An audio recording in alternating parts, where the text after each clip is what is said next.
please give me a brief introduction of what kind of a traveler you are and what it is that you do? I think it's true to say that I call myself a conscious traveler. I travel to learn and to improve myself and to find stories that I can actually tell. So I have a very strong ecotourism stance to what I do. And I think that the more I've been doing this, and last year was really meaningful in how travel really evolved for me into travel that matters. Number 2, when did you start to travel? And how was your blog started? I grew up in the Free State in Velcom. Wow. So for us, traveling was road tripping. My parents would pack these bags of like eggy sandwiches and flasks of sweet coffee, and the kids would sit there, 3 of us with our legs straight over the cool boxes, and we would go, to Durban for a holiday to see the beach, or maybe to Cape Town, always staying with family, and very sort of simple and self-catering, but always excitement. So my memories of travel are even to drive 2 hours to have a picnic, because when you live in Velcom, you drive 2 hours to have a picnic in the mountains, because there are no mountains. And then when I was leaving school, I applied and I was an exchange student to Israel, and that was the first real experience, first time I left the country. So I was 18 and I lived there for a year. And then I went back and lived there for 3 years and had my children there. So then I came back and I've never really had any money. So traveling is really, I had to create a life that facilitated travel. And having a tour operating company is one of the ways that I did that.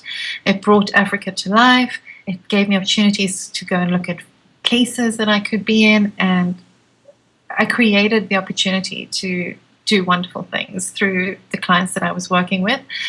And then I suppose the real travel came with my blog. My next question is, so what is your most favorite place in the whole world? I really love Madagascar. I don't know, there's a place on the East Coast, Palmarium Reserve. I don't think anyone goes there because most people follow a route. And I by chance arrived there, and it's probably one of the most tranquil, unspoiled, special coastal areas that I've ever been to.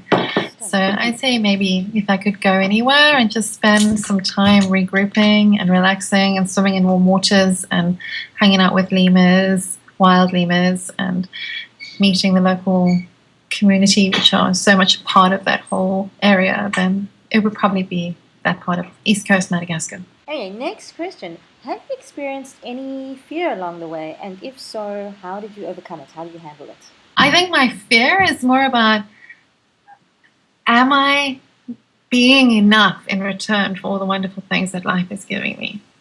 I'd say that's what I'm scared of. So who or what has inspired you?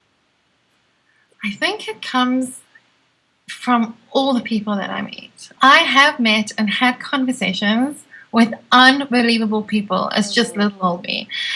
Yet I am more inclined to say that I take my inspiration from some guy on the Kenyan coast in Watamu in Kenya who gets up every day and collects between 8 and 25 turtles and tags them and nurses them and releases them back into the ocean. And that is his life. Or another gentleman called, that is in the same area, Safari is his surname, which is just so perfect. And his family have land that joins the forest. And his family, who've been there for generations, gave a piece of land to the Kenya National Parks just so that the elephants could have more space and they could put up a waterhole. He inspires me. He walks, 10 kilometers a day just to be able to work with communities. And my parents are amazing, by the way. So they're on top of the list. They should be on the top. Please can you name 3 challenges you've had? My work and my blog. Yes. So making money.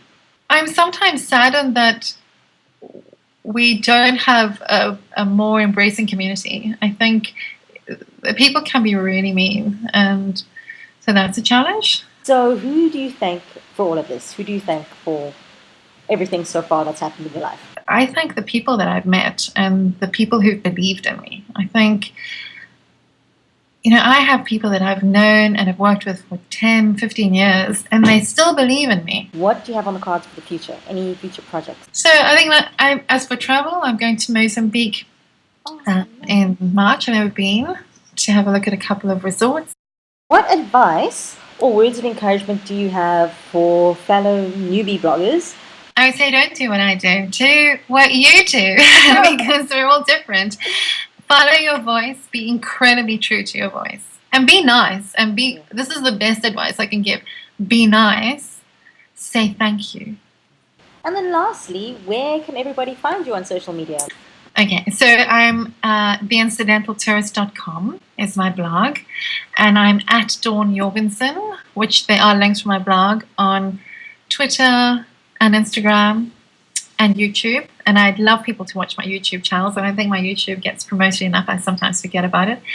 And Pinterest, which I sometimes go to, and then I post all these pictures of beautiful dogs, and I'm sure no one wants to know about that. The Incidental Tourist is my page on Facebook. Thank you very much, Jacqui. No, thank you so much for your time today, Dawn, and it's been super.